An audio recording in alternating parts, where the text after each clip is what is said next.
Hey folks, Kilt-Man here. Kilt-Man ironically wearing the McGregor tartan. That is the lovely hunting McGregor tartan.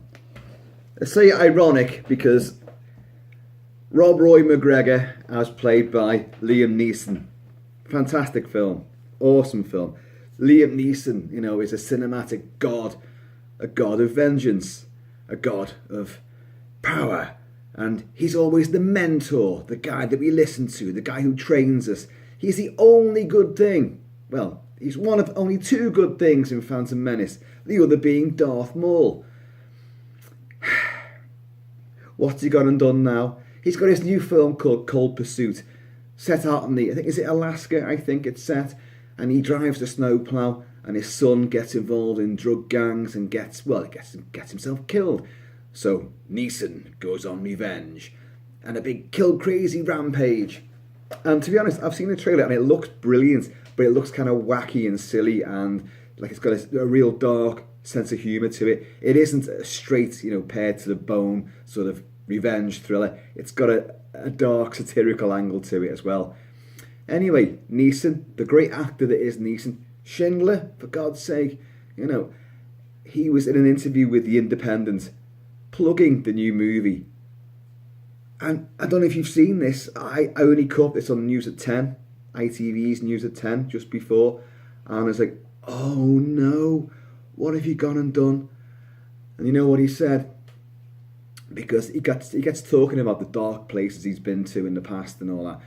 And during the interview, he says a woman friend of his, a close friend of his, was raped while he was out of the country. And when he came back and heard the news, he asked her, did you know the perpetrator? No, she didn't.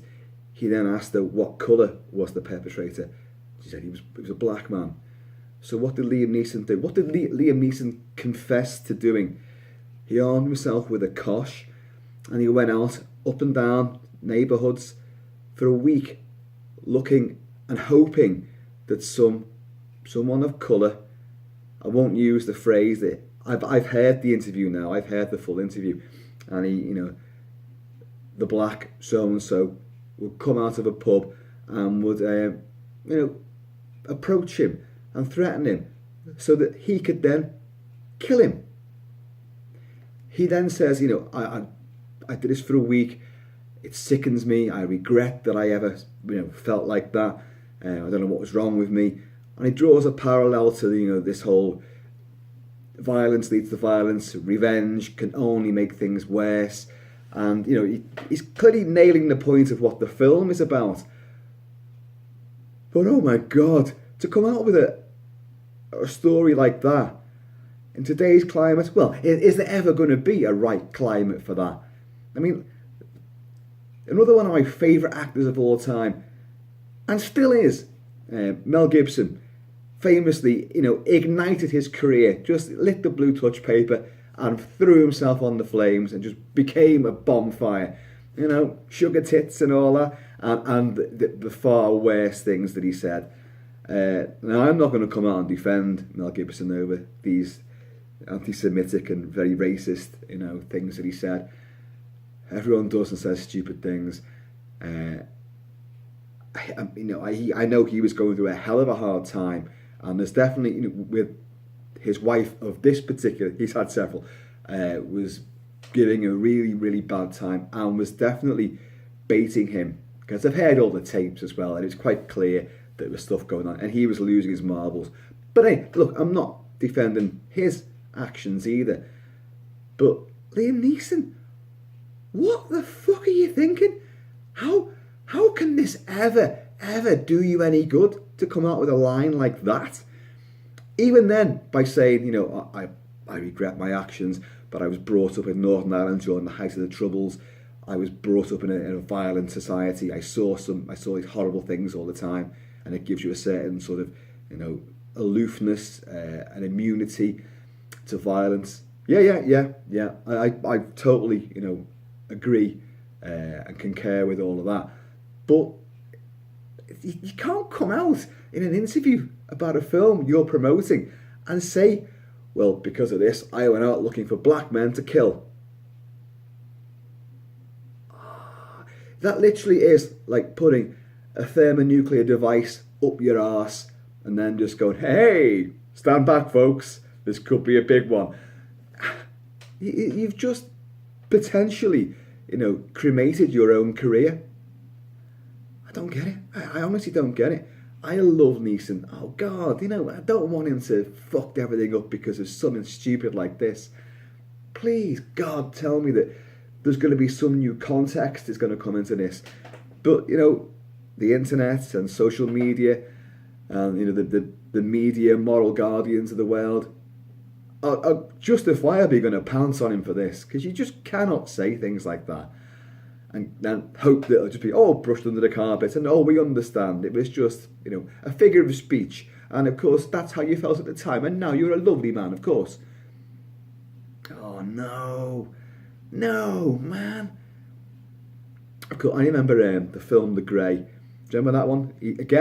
He's out in Alaska, and his plane. He's the security guard on an oil rig, and an onshore rig, and he keeps all the wildlife at bay. The wolves and the bears that could stray in there. And on the flight home, they crash, and he has to lead a bunch of dysfunctional and argumentative survivors through the icy wastes while they're being picked off one by one by a really ferocious pack of wolves whose territory they've strayed into. And it's a marvellous film. It's a very bleak, very depressing, very dark, nihilistic sort of movie. Me and Mrs. Kilt-Man saw it on opening day, and it was weird because me and the missus don't go to flicks very often.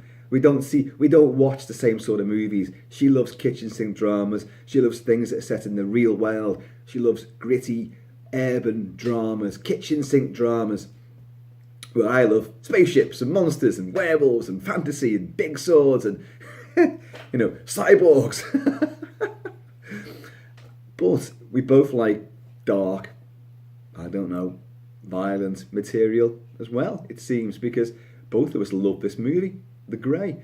And I've reviewed this film for AV Forums. I've reviewed it soundtrack, the film itself, cinematically, and then on Blu-ray release. And, it's only grown over the years in my estimation. It's a marvellous, fantastic film. Frank Grillo is marvellous in it as well, as a supporting member. He's the guy that him and Neeson's character come to blows. He's the argumentative one, he's got tattoos on him, he thinks he's dead hard. But when it comes down to it, he bottles it. But the two of them reach an understanding. And in a marvellous, marvellous sequence, it's a long shot. There's only three of them left, and they're walking down by, it's like a river. They've reached a bit of where it's thawed out. The wolves are still after him, and it's a long shot. Neeson and this other guy are actually, hobbling ahead. And poor old Frank Grillo, he's already took a tumble down the trees. They've all done that. They're all injured. And you see him, he stumbles, and he goes down. And even from a distance, even from 100 metres away, maybe more, you can see on his face and his body language, it's over for me. I can't go any further. And then him and Neeson have this wonderful final moment where they talk and they reach an understanding of who each other really is. And Frank Grillo's character thanks him, thank you for believing in me and for getting me this far. And he just sits down on a tree, on a log, and the two have to leave him. And then you just slightly hear the wolves are about to close in on him. You don't see it, but you know it's about to happen. And it's a film that deals with death and deals with, I think they are in this limbo, this purgatory. The men have already died, and it's just about how their souls are dealing with it. You've already have in flashbacks that Neeson's character's lost his wife. Now, his wife in real life died in a skiing accident just before he made that film. And there is a sequence shortly after that moment where they have to lose Frank Grillo, where the other guy dies as well. After being pursued by the wolves, he falls into the river and he gets his foot caught underwater by, and again, another upturned tree. Neeson's trying to get him out and the poor guy drowns and he can't get him out. Neeson then drags himself onto the frozen riverbank and lies there on the ice, and he shouts and howls abuse at the heavens.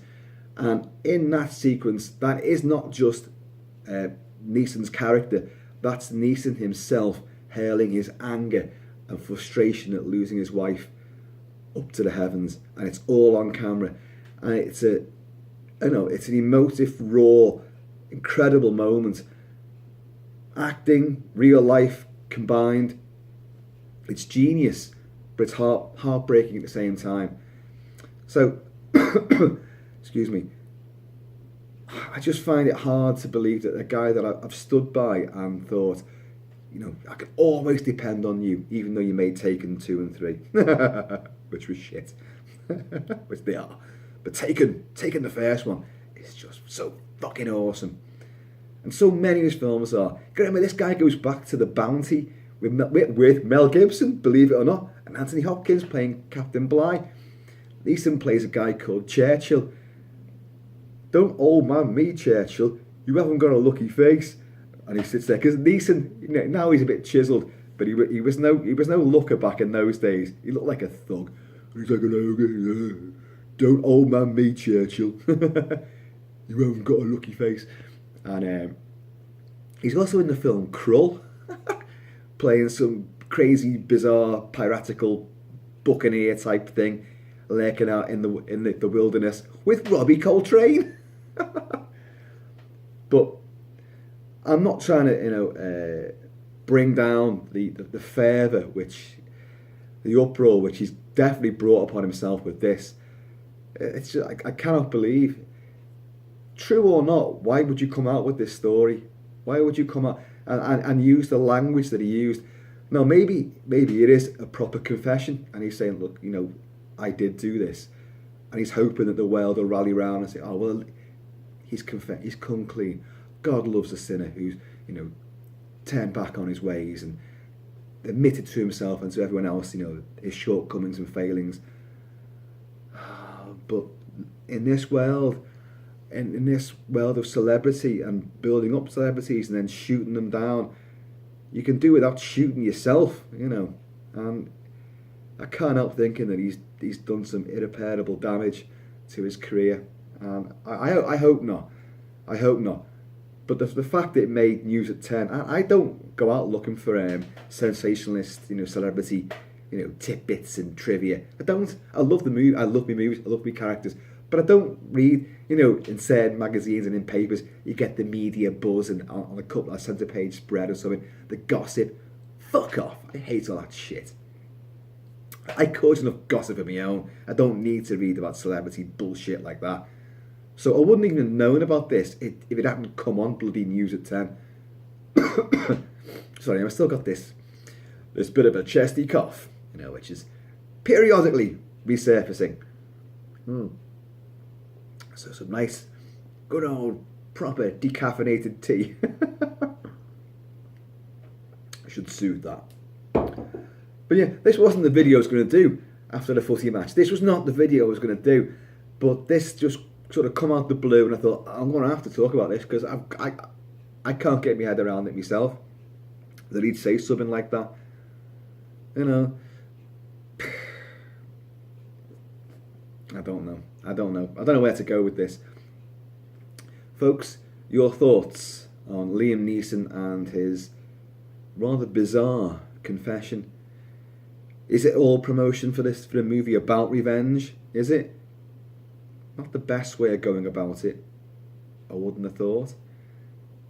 To admit that you were cruising to go and kill someone, and you were targeting someone of colour. Oh man, this not a good one. Rob Roy McGregor, I think you put a foot too far wrong there, boy. So, anyway, folks, life always throws you a little curveball, doesn't it? Anyway, there'll be proper reviews tomorrow because I've got stuff in the works. I've always got stuff in the works. I just have to be reminded and not distracted. Oh, and I get distracted so easily. But that's life, isn't it? Life in the fast lane. Folks, glad you're all sticking with us. Loving this. And I love all of you guys too. Occasionally, I'll throw in a bit of trivia and news because, hey, if it takes my interest, then I'm gonna throw it out there.